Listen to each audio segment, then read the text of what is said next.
So, yun nga. Meron tayong almost 1 hour waiting for our schedule. For our time pala.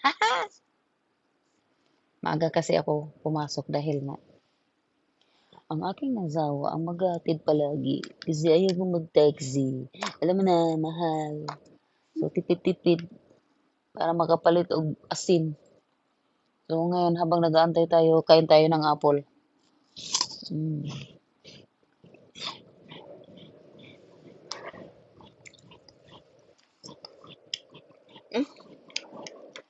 Yellow din yung lagayan ko. So, mayroon ako ditong apple, pipino, at suha.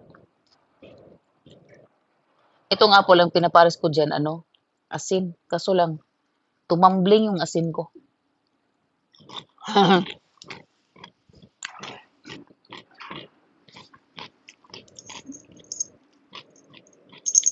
Happy Heart Day.